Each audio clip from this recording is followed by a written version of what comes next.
Well, hi everyone. Welcome back for this week's edition of the Sky Talk for January 18th through the 25th. Here we are at 3:23 in the afternoon on the 18th of January 2021.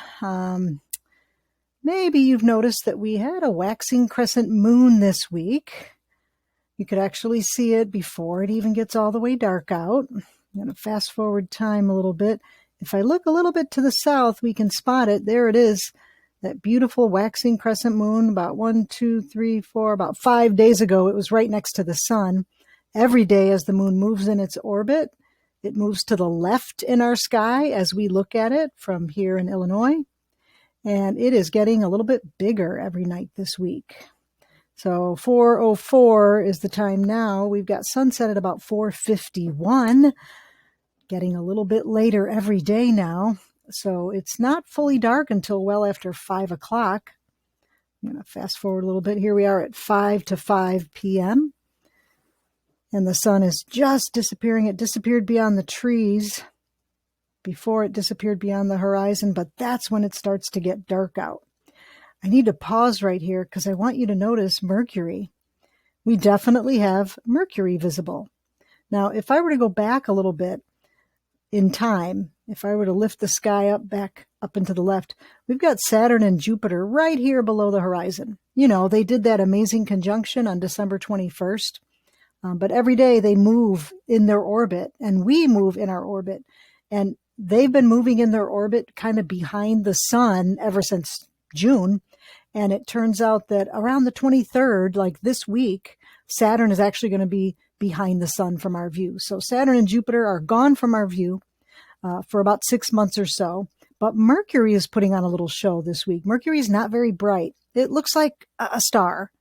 And it is at its greatest elongation this week on the 21st or 22nd, somewhere in there. And what that means is it's the highest it's going to be in the sky that it ever gets.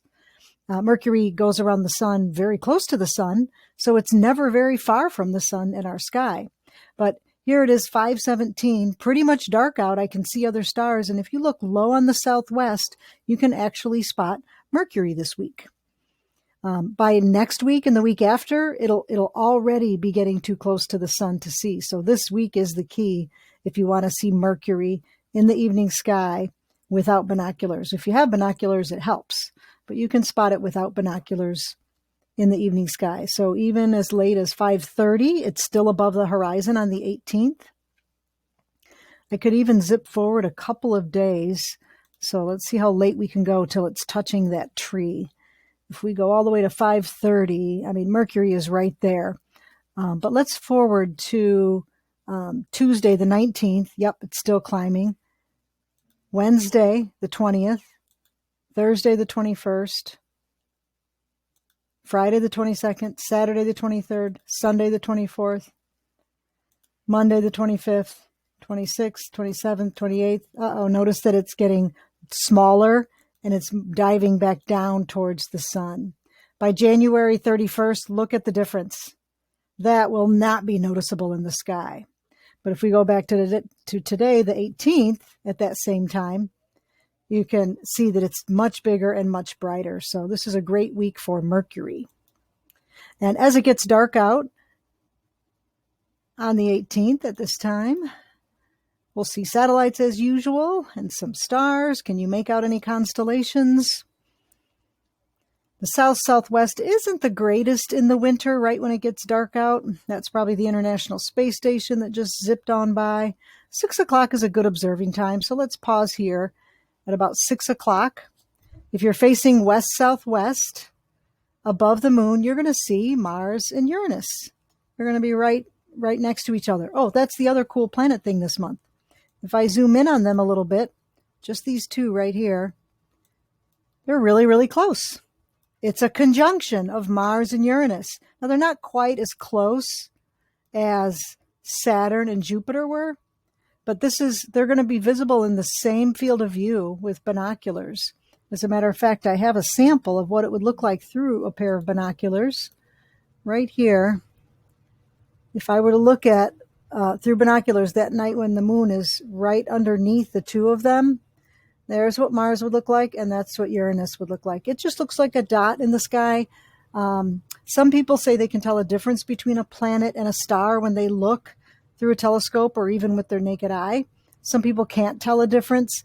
I think stars look a little more twinkly, and planets do have a little more round look, like a disk. So that's what you can look for. So don't mistake it for just a nearby star. That actually is Uranus in the sky. Normally you cannot see it at all with your naked eye. You never can see Uranus, Neptune, or Pluto with the naked eye because they're too far away and therefore just too dim and too hard for us to see.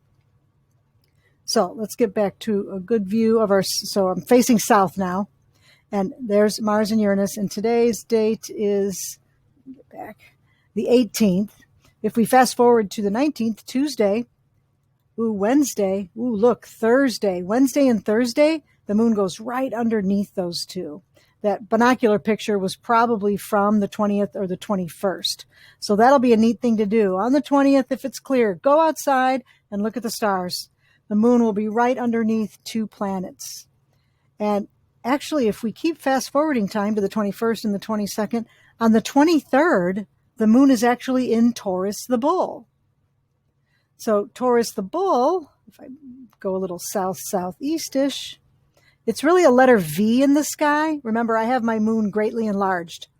And the stars are in the shape of a letter V. Aldebaran is the eye of Taurus the Bull. And the moon is going to be pretty much in the bull's other eye. Right above and to the right is the Pleiades. It's a beautiful little structure of stars. It's called a star cluster. Even to the naked eye, you can tell it's like 5 dim stars really, really close together. It's just beautiful to watch in the sky. And we have Mars has been in Pisces the fish. I think this week it officially moves into the constellation Aries. And there's the Aries ram, whatever it is. Hopefully you noticed Orion the Hunter up high in the south-southeast above the houses by 10 after 6 at night, which is what we're at. Orion the Hunter is that big, bright rectangle. This is an excellent part of the sky to look at. In the winter at night, we are looking out towards the edge of our universe. In the summer, when we're on the other side of the sun at night, we're actually looking towards the center of our galaxy. So when you see the Milky Way in the summer, the whole sky is like milky. It almost has a gray look to it because there's so many stars. In the winter, when we look at the Milky Way, and the Milky Way line is that hazy band of light kind of going in this direction. I can zoom out and show it to you as well, right along here.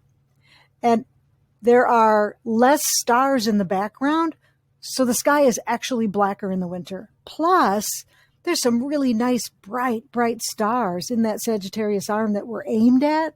So winter's always a great time to go out and do some sky observing.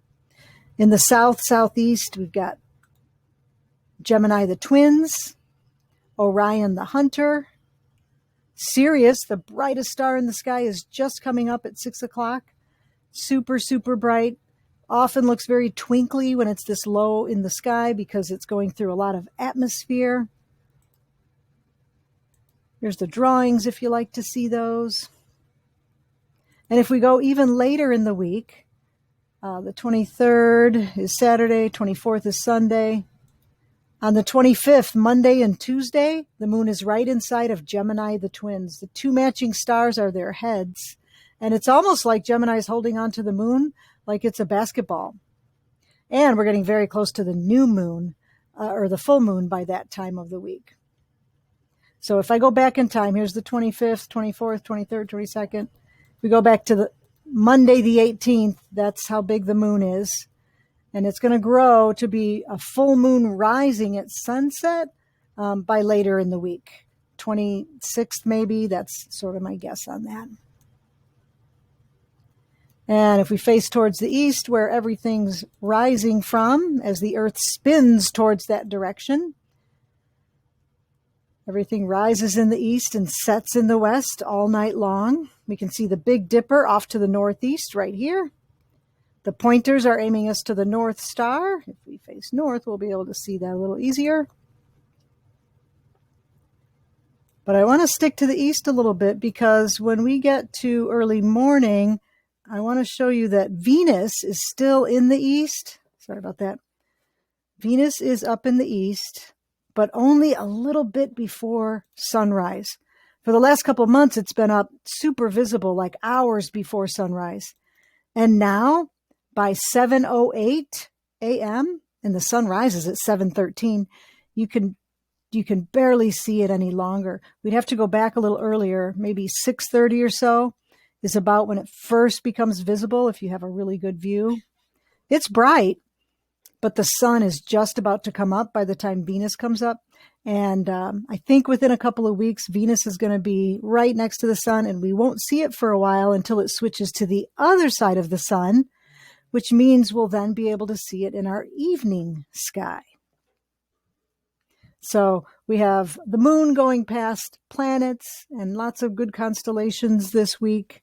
And we have Mercury to look for in the evening sky and Venus in the early morning sky. So spend some time this week outside looking at the stars. And I will see you next time.